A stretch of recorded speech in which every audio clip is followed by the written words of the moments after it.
மாமரலை முன்னம் மஞ்சேன் புகை முகந்தெரிகை வீசி பொழிந்த அம்பலத்துலாடும் முகை நகை கொன்றை மாலை முன்னவன் பாதம் ஏற்றி அகம் நெகாதவரை கண்டால் அம்மா நாம் மஞ்சுமாரி வெற்றிவேல் முருகனுக்கு அரோகரா.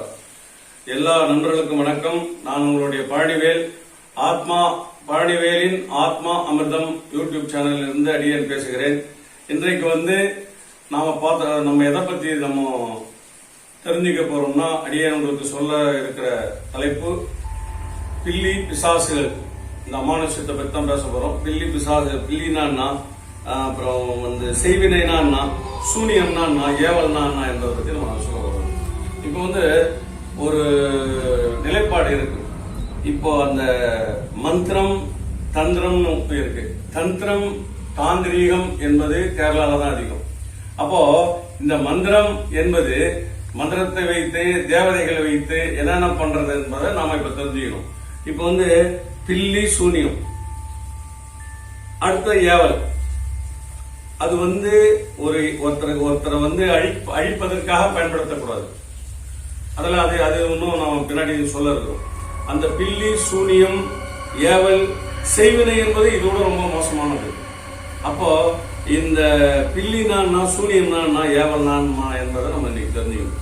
இப்ப இந்த பில்லி என்பது கொடிய விஷம் கொண்ட அந்த விலங்குகளை வைத்து ஒருத்தரை அழிப்பதற்காக பயன்படுத்துவது அந்த பில்லி என்பது. இது பயன்படுத்தக்கூடாது. அது பயன்படுத்தினால் அவரை ஒருத்தருக்கு மேல அனுப்பிவிட்டால், ஒருத்தர் மேல சூனியம் வைத்தால், ஒருத்தர் மேல ஏவல் செஞ்சால், அந்த ஏவல் அவர்கள் பகவானுடைய அனுகிரகம் இல்லாதவராக இருந்தா மட்டும்தான் அது தாக்கும். சொல்றது புரிஞ்சா நல்லா கவனமா புரிஞ்சுங்க. சாதாரண ஆட்களை தான் தாக்கும். பகவானுடைய அனுகிரகம் எப்ப பார்த்தாலும் திருவாசகம் பாட்டு பாடின்னு இருக்காங்க, எப்ப பார்த்தாலும் நமச்சிவாய வாழ்க்கை பாடுறாங்க, எப்ப பார்த்தாலும் வேதமொழியர் வெண்ணீட்ட சிம்மேனியர் நாதப்பறையினர் அன்னே என்னும் நாதப்பறையினர் நான் முகன் மாலுக்கும் நாதரின் நாதனர் அன்னே என்னும் என்று பகவானே காலை பிடிச்சிட்டு இருந்தா அவங்க அந்த ஏவலா இருந்தாலும் சரி, அவர்கள் அந்த பில்லி சூனி எது பண்ணாலும் அவங்க ஒண்ணும் பண்ணாது. இப்ப இது சாதா மனிதர்களுக்கு தான் பாதிப்பு ஏற்படும். அந்த பாதிப்பு எப்படி ஏற்படும்னா, எதை வச்சு செய்யறோம்னா, அவருடைய காலடி மண், அவருடைய முடி, இதை வச்சு நல்லதுக்கும் பயன்படுத்தலாம், கெட்டதுக்கும் பயன்படுத்தலாம். நல்லா புரிஞ்சுக்கணும். இப்போ அந்த காலடி மண்ணுக்கும் அந்த முடிக்க என்ன வைப்ரேஷன், நம்ம முடிவை வெட்டி போட்டுறோம், நகத்தை வெட்டி போடுறோம்னா இந்த ஆன்மா சம்பந்தப்பட்டது. இந்த காலடி மண்ணும் நீங்க எல்லாத்துக்கும் அதை தான் பயன்படுத்தணும். நீங்க பில்லி சூன்யம் ஏவல் பண்ணாலும், ஏவல் என்பது ஒரு தேவதை, அது ஒரு ஆவிகள், பேய்னு சொல்லலாம். அதை வச்சு ஒரு ஆவிகளை வைத்து, அதான் துர்தேவதைகள் பேரு, அதை நல்லதுக்கு பயன்படுத்துறோம். மோகினி வசிய சக்கரம் இருக்கு, மோகினிக்குன்னு. அதே மாதிரி யட்சணி வசிய சக்கரம் இருக்கு. அதெல்லாம் நம்ம பின்னாடி பார்க்க போறோம். ஒன்னொன்னு எல்லாத்தையும் இதுலயே சொல்ல முடியாது. யட்சணி வசியம், ஓம் நமோ பகவதே ஓங்கார யட்சணி உச்சாட யட்சணி ஆகாஷணி ஆகருஷ்ணாய ஸ்வாஹா, இதான் யட்சணி மந்திரம். அப்ப பேய் வசிய சக்கரம் இருக்கு. பேய் அடக்கிறதுக்குன்னு மந்திரம் எல்லாமே இருக்கு மக்களை. எல்லாமே சித்தர்கள் எழுதி வச்சிருக்காங்க. எல்லாமே எல்லாத்துக்கும் அடக்கும். மனிதனாய் பேய்களாய். இப்ப இந்த பேய்களாய் வரத்தை வச்சுதான் இந்த பில்லி சூனியம் ஏவல் பண்றதெல்லாம். அதுக்கு தேவையான அந்த அவல் பொறி கொடுத்து அதை உச்சாடனம் பண்ணி ஒன்னுக்கும் அவங்க உச்சாடனம், அந்த மந்திரம் தெரிந்தவர்கள் அந்த உச்சாடனம் பண்ணி, அந்த உச்சாடனத்தை கடந்த காலங்களில் சித்தர்கள் பயன்படுத்தினாங்க. அந்த உச்சாடனம் பண்ணி தனக்கு நல்லதுக்கு பயன்படுத்தினாங்க. அவங்க தனக்கு ஏதாவது பிரச்சனைகள் வராத இருப்பதற்கு பயன்படுத்தினாங்க. ஆனா அது இப்போ மோகினி ஒரு சொன்னது, மோகினி பிடிச்சிருச்சுன்னா சாகர நல்ல ஆண் மகனாக இருந்து அந்த பெண்ணு கண்ணி கழுவாம இறந்துருக்குன்னா மோகினி பிடிக்குன்னு சொல்லுவாங்க. அந்த மோகினி பிடிச்சிருக்குன்னா ஒண்ணுமே பண்ண முடியாது. எப்ப பார்த்தாலும் அந்த நினைவிலே இருந்து அப்படியே உடல்நிலை அவனுடைய அந்த உடம்பானது அப்படியே மெலிந்து அவரை எப்ப பார்த்தாலும் அவனை அது அனுபவிச்சுட்டே இருக்கும். அவனை மரணமுடைய மோகினியை ஓட்டுவதற்கு மோகனம் பின்னாடி பார்க்கப்படும். அப்ப அதுக்கு பயன்படுத்தலாம். நல்லது, அந்த மோகினியை ஓட்டுவதற்கு பயன்படுத்தலாம். நம்ம மோகினியை வச்சு நம்மளே இன்னொருத்தர் அழிக்கிறதுக்கு பயன்படுத்தக்கூடாது. பிற்காலத்தில் அவங்க இப்போ நல்லா இருக்கும். அவங்களுக்கு ஒரு காலகட்டங்கள் வரைக்கும் நல்லா போகும். இந்த வியாபாரம் செய்யறவங்க, பில்லி சூனியம் செய்யறவங்க, செய்வனை செய்யறவங்கலாம் முதல்ல நல்லா இருக்கும். பிற்காலத்தில் அவங்களுக்கு ரொம்ப மிகப்பெரிய பாதிப்புகள். இது மாதிரி நல்ல பகவானுடைய அனுகிரகத்தில் இருப்பவர்கள் இப்ப நம்ம மேலே ஏவி விடுறாங்க. நம்ம எல்லா பாடல்களும் பகவான் கூடவே இருக்கா. பகவானுடைய பாடல்கள் தெரியும், தேவாரம் தெரியும், திருவாதிரை எல்லா பாடல்களும் தெரியும், கந்தர் அலங்காரம் எல்லாம் பாடினோம்னா ஓடி போயிடும். பகவானுக்கு மேல எந்த சக்திக்கும் பவர் கிடையாது. ஆனா ஆட்டி படைக்கிற சக்தி கொஞ்சம் உண்டு. அப்ப நல்ல கடவுளன்னா எதிர் சக்தி உண்டு. அப்போ இந்த பில்லி என்பது நாகப்பாம்பளோட வச்சு அந்த காலத்துல பண்ணிருக்காங்க. அப்ப சூனியம் எப்படி எதை வச்சு வைக்கிறாங்கன்னா, அவருடைய கால் மண்ணு, அவர் நடந்து போற மண்ணில இருக்கிற அந்த காலடி கீழே இருக்கிற மண்ணை எடுத்துப்பாங்க, அந்த முடியை எடுத்துப்பாங்க. அது வச்சு அதுக்கு பல மந்திரங்கள் இருக்கு, மந்திர தந்திர யந்திரங்கள் இருக்கு. அதை வச்சு அந்த தகடு வச்சு அந்த தகட்டுல உட்கார்ந்து அந்த பெரிய ஒரு பலகையில உட்கார்ந்து அதெல்லாம் அவங்க அந்த அனுஷ்டானம் தெரிந்தாலும் மந்திரம் தெரிந்தாலும் உட்கார்ந்து அந்த தேவதைகளை இவங்க கட்டுப்படுத்திப்பாங்க, அந்த ஆவிகளை கட்டுப்படுத்திப்பாங்க. அந்த துர்தேவதைகளை எவ்வளவோ இருக்குது, அதை கட்டுப்படுத்திட்டு அவங்கள அழிப்பாங்க. இது எவ்வளவு நடந்திருக்கு. இது இப்ப இருக்குதான்னா இப்ப நம்ம ஏரியால தான் இருக்குது. இப்போ ஒரு சில மந்திரம் இருக்காங்க, தெரிஞ்சவங்க இருக்காங்க. அதனால இதுதான் பில்லி சூனியம் ஏவல். இது செய்யறதுக்கு இந்த நம்முடைய காலடி மண்ணும் முடியும் ரொம்ப தேவை. இதை அனுப்புகிற பொழுது பல பாதிப்புகளை ஏற்படுத்தும். எப்படி உடம்பு முடியாம போயிடும், எந்த டாக்டர் கிட்ட போனாலும் அது நம்மளுக்கு ஒன்றும் இல்லைன்னு தான் சொல்லி அனுப்புவாங்க. அதை நம்மளை கொஞ்சம் கொஞ்சம் அது எல்லாத்தையும் சேலை இருக்க வச்சிடும். இந்த ஏவல்ன்றது ரொம்ப மோசமான ஒன்று. அது அடுத்தது இதுதான் இதுக்கு விளக்கு. இதை நம்ம நிவர்த்தி பண்ணணும்னா முதல்ல நம்ம குலதெய்வ வழிபாடு ஆண்டுக்கு ஒரு முறை பண்ணணும். மக்களை நல்லா புரிஞ்சுக்கணும். குலதெய்வம் நமக்கு ரொம்ப விசேஷம். நீ எப்பெல்லாம் குலதெய்வ வழிபாடு பண்றியோ அப்பெல்லாம் உன்னுடைய மூதாதையர்கள் எல்லாம் அங்க வந்துருவாங்க. அவங்க உனக்கு எந்த பிரச்சனை இருந்தாலும் அவங்க தீர்த்து வைப்பாங்க. ஆன்மாக்களோட அவங்க பேசுவாங்க. ஏன்னா அவங்க தான் ஆன்மாக்களா இருக்கிறாங்க. உடல் இல்லாம அவங்க அருவமா இருக்கிறாங்க, கண்ணுக்கு தெரியாது. அவங்கள அட்டாக் பண்ணிப்பாங்க. இப்ப முதல்ல நீங்க நம்ம வீட்டுல இருக்கிற இறந்த தாத்தா, அப்பா, பெரிய தாத்தா, பெரியப்பா இவங்களுக்கெல்லாம் நாம முதல்ல அவங்களுக்கு விசேஷமா பூஜை நெய்வேத்தியம் வச்சு படைச்சாலும் இல்ல பூஜைகள் செஞ்ச சாப்பாடு நல்ல சாப்பாடு சாப்பிட வச்சு படைச்சாலும் அதுலயே அவங்க ரொம்ப திருப்திப்படுவாங்க. ஆண்டுக்கு ஒரு முறை அவங்களோட திதிகளை கொண்டாடணும். அவங்களுக்கு இப்ப இறந்துட்டாங்கன்னா அவங்களை அப்படியே விட்டுட்டோம்னா கண்டிப்பா அவங்க நம்ம எந்த சப்போர்ட்டும் பண்ண மாட்டாங்க. அதனால இந்த ஏவலுக்கு ஏவி ஒருத்தரை துன்பப்படுத்துவதற்கும் அவரை அழிப்பதற்கும் நம்மளுடைய மூதாதையர்களாக இருக்கிற அந்த ஆன்மாக்கள் சப்போர்ட் பண்ணதுனால தான் நடக்கும். நல்லா புரிஞ்சுக்கணும். சப்போர்ட் பண்ணாதனால தான் நடக்கும். அடுத்தது நம்ம செய்வினை என்னன்னு பார்த்துக்கோம். செய்வினை இன்னொன்னு. இப்போ முதல்ல ஒரு ஆன்மா ஒருத்தர் எப்படி அட்டாக் பண்றது நல்லா புரிஞ்சுங்க சொல்றேன். இப்போ ஒரு இடத்துல ஒருத்தர் தூக்கு மாட்டின்னு இறந்துன்னு இருக்காரு, இல்ல ஒரு ஆக்சிடென்ட் இந்த இடத்துல இறந்துட்டாரு. நீங்க எல்லாருக்கும் உங்க மனசு கேட்டு பாருங்க. இப்ப அந்த இடத்துக்கு போகும்போது நம்ம பயம் வரும். அப்போ ஒரு இடத்துல ஒருத்தர் இறந்துருக்காரு, அவர் இறந்துட்டாருன்னு வச்சுங்க, அந்த இடம் போகும்போது நமக்கு என்ன ஆகும், ரொம்ப ஒரு மாதிரி உடம்பு வண்டியே ஓட முடியாது, பயமா இருக்கும். ஒரு மாதிரி வரும், ஒரு மாதிரி வண்டி ஓட முடியாது, ஒரு மாதிரி உள்ளுக்குள்ள ஒரு காத்து அப்படியே அடிக்கிற மாதிரி இருக்கும். அது நம்ம பயந்த ஒண்ணுதான் நமக்கு அந்த பயம் தெரியும். அதுக்கு முன்னாடி நமக்கு அந்த இடத்துல யாரும் இறந்துட்டு தெரியல, நம்ம பாட்டு போவோம் வருவோம். அப்ப நமக்கு எந்த பிரச்சனையும் வராது. எப்ப நம்ம மனசு சங்கோஜப்படுதோ, நம்ம மனசு எப்போ ஒரு பயம் வருதோ, அப்பதான் அந்த ஆன்மாக்கள் அந்த ஆவிகள் நம்ம அட்டாக் பண்ண முடியும். ஓகேவா? அப்போ இதை நல்லா புரிஞ்சுக்கணும். அது மாதிரி ஒரு இடத்துல ஒருத்தர் தூக்குமாட்டி இறந்திருக்காரு, அந்த வீட்டுக்கு நம்ம போறோம், இல்ல அங்க நமக்கு தங்க வேண்டிய நிலைமை, அதையே நினைச்சிட்டு இருக்கும்போது அப்ப அந்த ஆன்மாக்கள் நம்மள அழுத்ததான் செய்யும், நம்மள அட்டாக் பண்ணதான் செய்யும். இதுதான் ஒரு உடம்புல எப்படி போடுறாங்கன்னா, இந்த ஆன்மாக்கள் எப்படி நம்ம உடம்புல போடுறாங்கன்னா, அது நீங்க முதல்ல புரிஞ்சுக்கணும். சாதாரணமா இந்த ஆன்மாக்கள் நம்ம போட முடியாது. நாம பயந்து நம்ம ஐயோ இப்படி நடக்குமோனா நடந்துடும். அதுதான், வேற ஒண்ணும் இல்லை. அப்போ இந்த பில்லி, இந்த சூனியம், இந்த ஏவெல்லாம் நம்ம அதை நம்ம மூதாதைகளை வைத்து ஒரு பெரிய ஆற்றங்கரையில போயிட்டு, இல்ல ஒரு குளத்துங்கரை இல்ல ஆற்றங்கரையில போய் ஒரு பெரிய வாழை இலையில அறுசுவை உணவு வச்சு அவங்களை கூப்பிட்டு, நம்ம மூதாதைகளை கூப்பிட்டு, நம்ம பெரியவங்க தாத்தா பாப்பா எல்லாரும் கூப்பிட்டு, இது மாதிரி எனக்கு உடல்நிலை சரியில்லாது, நீங்க தான் என்னை காப்பாற்றணும்னு சொல்லி அவர்கள் பேரை சொல்லி, அவங்க முப்பாட்டனுடைய பேரை சொல்லி, அப்பா தாத்தா பாட்டன் 3 பேரை சொல்லி அவங்க வணங்கி, அது மாதிரி நம்ம அவங்களுக்கு மரியாதை செலுத்தினால் இந்த பில்லி, இந்த ஏவல், இதனுடைய அந்த உக்ரம் கொஞ்சம் குறையும். அதனால நாம எப்பவுமே அதுதான் குலதெய்வ வழிபாடு பண்ணணும். குலதெய்வ வழிபாடு பண்ணாலே நம்மளுக்கு நம்ம இந்த மாதிரி பிரச்சனைகள் நம்மளுக்கு வர்றதுக்கு 100% வாய்ப்புகள் கிடையாது. அப்போ இவ்வளவு நாள் நம்ம இப்போ நம்ம ஏவல், சூனியம் வைக்கிறது இதேதான். அந்த அதை எடுக்கிறதுக்கு பல வழிகள் இருக்குது. சில பேர் வந்து பேய் பிடிச்சி வச்சுக்கினா அவங்க அதை வச்சு தவறா பயன்படுத்துற சாமியார்கள் இருக்கிறாங்க. ஒரு சில சாமியார்கள் உண்மையாவே அதுக்கு என்னன்னா அவங்களுக்கு தேவையான பொருட்கள் கொடுத்து அவங்க என்ன ஆசைப்படுறாங்களோ அதை கொடுத்து அவங்க சாந்தி பண்ற ஹோமம், அதுதான் சாந்தி ஹோமம்னு பேர். அது ஒரு மிகப்பெரிய தீ மூட்டி அதை ஹோமம் செஞ்சு அது அக்னி மூட்டி அது அக்னியில அவங்களுக்கு தேவையான பொருட்களை வச்சு அதனுடைய ஆன்மாவை சாந்தப்படுத்துதான் சாந்தி ஹோம பூஜைன்னு இருக்கு. அதெல்லாம் பண்ணலாம். அவங்க சில பேர் விட்டே போக மாட்டாங்க. அதுக்கு என்னன்னா அவங்களுக்கு வேணுமா கொடுத்து அது அந்த அது வழிமுறைகள்லாம் இருக்கு, அதெல்லாம் பண்ணுவாங்க. இப்போ செய்வினை எப்படி நம்ம நல்லா ஆக்குறது?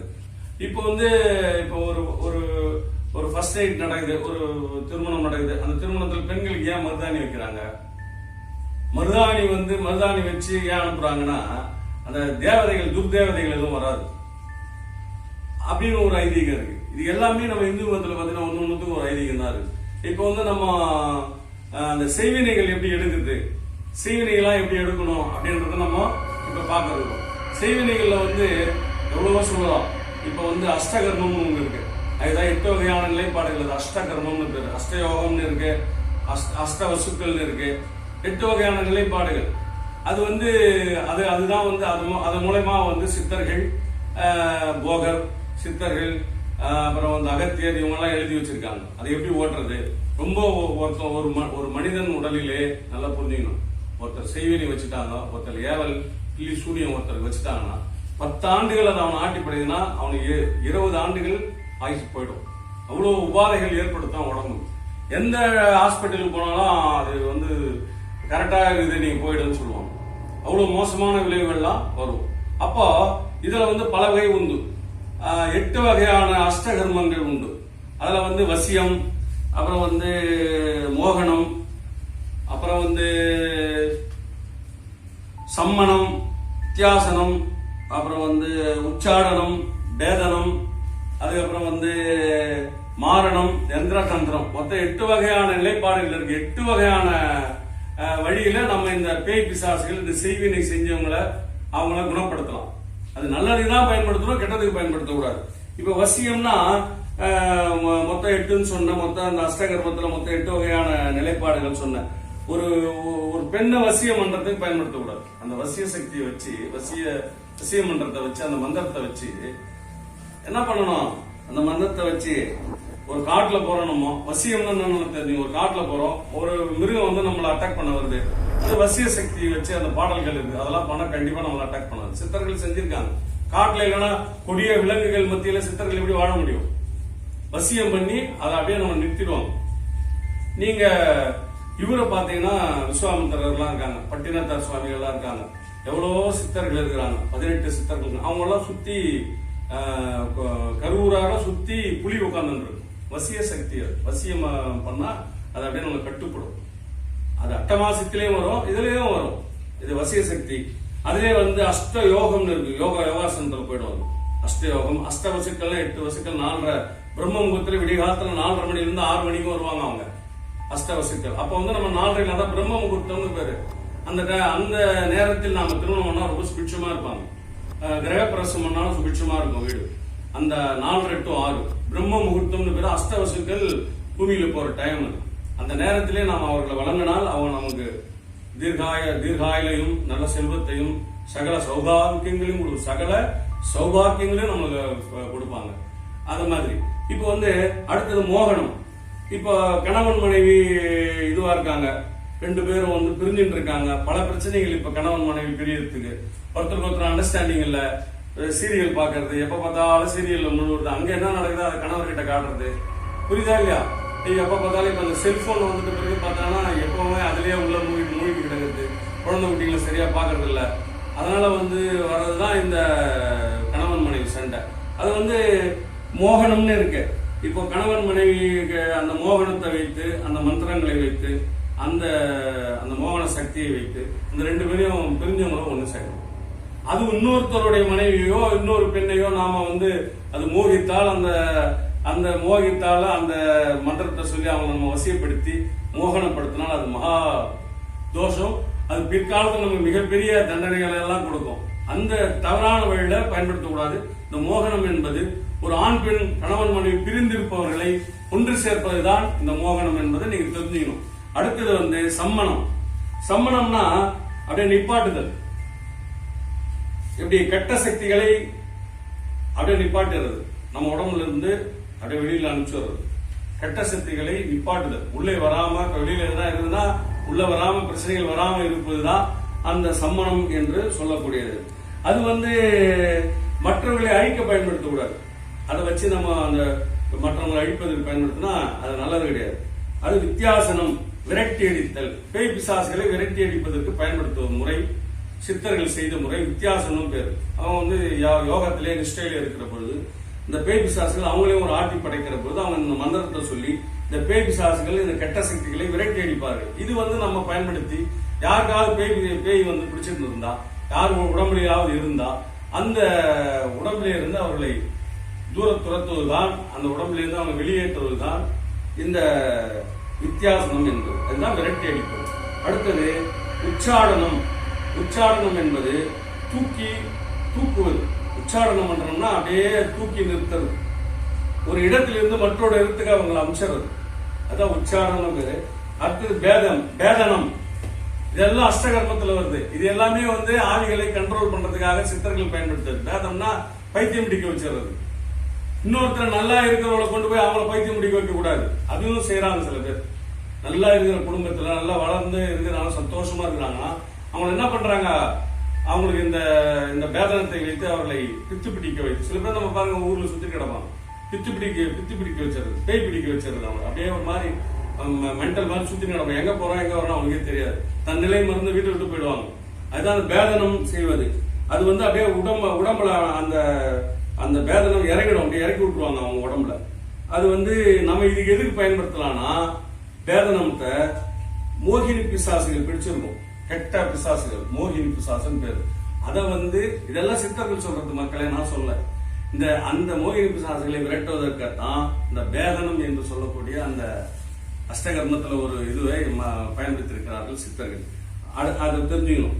அது மற்றவர்களை பைத்தியம் பிடிக்க வைக்கிறதுக்காக பண்ணக்கூடாது. அது பண்ணா அது மகா தோஷம். அவங்களுக்கு அந்த ஆன்மா எவ்வளவு அது துன்புறுத்துதோ பிற்காலத்துல உங்களுக்கும் அந்த துன்பம் வரும். அது தெரிஞ்சுக்கணும் முதல்ல. அடுத்தது வந்து மாரணம். மாரணம்னா நோயை அழிப்பது. இப்ப உடம்புல வந்து அந்த ஏவல் பில்லி சூனியெல்லாம் வச்சு உடம்பு சரியில்லாம அப்படியே சாப்பாடே பிடிக்காம பண்றத வந்து மாரணம் பண்ணி அந்த மாரண சக்தியை வைத்து அந்த எல்லா விதமான அந்த ஏவல்களையும் ஓட்டிட்டு உடல்நிலையை சரி செய்வது தான் இந்த மாரணம் என்பது. இது வந்து நம்ம மற்றவர்களை அழிக்க பயன்படுத்தப்படாது, நல்லதுக்கு பயன்படுத்தலாம். அந்த மாரணம்னா நோயை அழிப்பதற்காக அந்த செய்வினைகளால் செய்தவர்கள் இந்த என்னென்ன பிரச்சனைகள் வரத தடுக்கிறது தான் அந்த மாரணம்னு பேரு. யந்திர தந்திரம். அடுத்தது எந்திரம் தந்திரம் வந்து எந்திரங்களை வைத்து தேவதைகள், எவ்வளவு தேவதைகள் இருக்கு, புரியுதா இல்லையா? இந்த மண் எல்லாத்துக்கும் ஒரு நிமிஷம் புரிஞ்சுக்கணும். எல்லாத்துக்கும் நம்முடைய காலடி மண்ணும், அதுதான் நம்ம செருப்பு போட்டு நடக்கிற முக்கியமான நம்ம இதெல்லாம் சொல்றது அந்த காலத்துல. அதே மாதிரி இந்த முடி கொட்டினா என்ன பண்ணுவாங்க, தோட்டத்தில் எடுத்துன்னு போயிட்டு எங்கன்னா ஒரு இடத்துல புதைச்சி வச்சிருவாங்க. இல்ல போட்டுட்டாங்கன்னா அதை வச்சு கூட நம்மள அவர்கள் அழிப்பதற்கு பயன்படுத்துவாங்க. இது எல்லாத்தையும் இது வச்சுதான் செய்வாங்க. நல்லதுக்கே இதை செய்வாங்க, முடியும் அந்த மண்ணியை வைத்து. கெட்டதுக்கும் செய்வாங்க. அதனால புரிஞ்சுக்கணும். அப்போ இதுதான் வந்து அஷ்டகர்மம்னு பேரு. இதை வச்சு வந்து இந்த செய்வினையால் பாதிக்கப்பட்டவர்களை காப்பாற்றலாம். செய்வினையால் என்னென்ன பிரச்சனைகள் வருதோ அதெல்லாம் நம்ம காப்பாற்றி அவர்களை நல்லது செய்வதற்காக தான் இந்த அஷ்டகர்ம இந்த 8 வகையான நிலைப்பாடுகளை சித்தர்கள் செய்திருக்கிறார்கள். இப்போ வந்து நோய், இப்ப இந்த செய்வினை என்பதுனா பேயை வச்சு செய்யறது, பேயை வச்சு ஏவாள்களை வச்சு செய்யறது, நோயை கொண்டு போறது. நோய் வந்து வச்சு இந்த நோய் வரணும், அப்படியே அன்கான்சியஸ் ஆயிடணும், அவங்க இது மேற்கொண்டு அவங்க ஒண்ணுமே பண்ணக்கூடாதுன்றதையும் வச்சு இது பண்றது. இப்ப இவங்களுக்கு சிம்டம்ஸ் எப்படி இருக்குன்னா, இப்ப செய்வினை பண்ணவங்களுக்கு ஏவலால் பாதிக்கப்பட்டவர்களுக்கு சிம்டம்ஸ் எப்படி இருக்குன்னா, ஊசி ஹாஸ்பிட்டல் எப்போ ஊசி போடுவோம், எல்லா டெஸ்டும் எடுத்து பார்ப்போம். பிளட் டெஸ்ட்ல இருந்து எல்லா டெஸ்ட், யூரின் டெஸ்ட், எல்லா டெஸ்ட் எடுத்து பார்ப்போம். எல்லாமே நார்மலா இருக்கும். அதுதான் பாதிக்கப்பட்டதுக்கு முதல் அறிகுறி. எல்லாமே நல்லா அவங்க அந்த ஹாஸ்பிட்டல்ல போய் பார்த்தோம்னா ஆன்டிபயோட்டிக் மூலமா அந்த இங்கிலீஷ் மருந்து எல்லாமே கரெக்டா இருக்கு, எந்த இதுவும் இருக்காது. ஆனா அவங்களுக்கு ஒரு சாப்பாடு பிடிக்காது, உடம்பு சரிக்காம எழுந்துக்க மாட்டாங்க, ஒரு மாதிரி பித்து பிடிச்ச மாதிரி இருப்பாங்க. இதுக்கு தான் செய்வினை வைத்தவர்களுக்கு அப்படிதான் இருப்பாங்க. அதுக்கு நான் ஏற்கனவே சொல்லியிருக்கேன், முதல் காரணம் நவகிரக வழிபாடு பண்ணணும். நவகிரக வழிபாடு தான் இது. இந்த பில்லி சூனியங்களை அழிப்பதற்கு, இந்த செய்வினை செய்தவர்களை நம்ம மீண்டு கொண்டு வரணும். நவகிரக வழிபாடு ஒண்ணு. இரண்டாவது சிவ வழிபாடு. சிவனை டெய்லி சிவ பூஜை பண்ணணும். சிவன் பாடல்கள் கோடான கோடி பாடல்கள் இருக்குது, அந்த பாடல்களை கொண்டு வரணும். அடுத்தது முன்னோர்கள் வழிபாடு. ஏற்கனவே சொல்லியிருக்கேன், முன்னோர்கள் வழிபாடு. அமாவாசை அன்னைக்கு, அதுதான் அமாவாசை அன்னைக்கு ரொம்ப விசேஷமான நாள். அமாவாசை அன்னைக்கு குளத்தங்கரையிலயோ ஆற்றங்கரையிலயோ அவங்க அந்த நம்முடைய மூதாதைகள் பேரை சொல்லி ஒரு பிராமணால் கொண்டு வந்து, ஒரு புரோகிதரை கொண்டு வந்து அவர்கிட்ட சொல்லி எல்லா விதமான இதுவும் சொன்னா அவரை கரெக்டா பண்ணுவார். அவள் உட்கார வச்சு அவங்க படையல் வச்சு நெய்வேத்தியம் வச்சு எல்லா அறுசுவை உணவும் வச்சு அவர் என்னென்ன விருப்பமான உணவோ நம்ம தாத்தாக்கு அப்பாவுக்கு அதெல்லாம் வச்சு, இது மாதிரி எனக்கு உடல்நிலை சரிதான் இருக்கு, நம்ம குழந்தைக்கு நீங்க தான் காப்பாற்றணும்னு அழுதா அவங்க கண்டிப்பாக அந்த இருந்து நம்மளை குணப்படுத்துவார்கள். கொஞ்சம் கொஞ்சமா குணப்படுத்தி பழைய நிலைக்கு கொண்டு வருவார்கள் என்பதுதான் இந்த செய்வினையை விளக்குவதற்கான அஷ்டகர்மத்தினுடைய நிலைப்பாடுகள். இப்போ இதை பற்றி நம்ம தெரிஞ்சுக்கணும். நம்மளுடைய யூடியூப் சேனல் உங்களுக்கு தெரியும், பழனிவேலின் ஆத்ம அமிர்தம். அந்த சேனலை சப்ஸ்கிரைப் பண்ணுங்க மக்களே. இந்த கடந்த முறை நம்ம ஒளிபரப்பான அந்த கர்ணன் பத்தி பல 100 பேர் பார்த்திருக்கீங்க, ஆனா சப்ஸ்கிரைப் பண்ணல. தயவுசெய்து சப்ஸ்கிரைப் பண்ணுங்க, பெல் பட்டன் அழுத்துங்க. நன்றி, வணக்கம். ஆறிது தடந்தோன் வாழ்க, அறுமுகம் வாழ்வற்பை கூறு செழு தனிவேல் வாழ்க, குக்குடம் வாழ்க, செவ்வேல் ஏரிய மஞ்சள் வாழ்க, என நனங்கு வாழ்க, மாநில அவல்லி வாழ்க, வாழ்க சீரடியார் எல்லாம் வெற்றிவேல் முருகனுக்கு அரோகரா சிவா. வணக்கம்.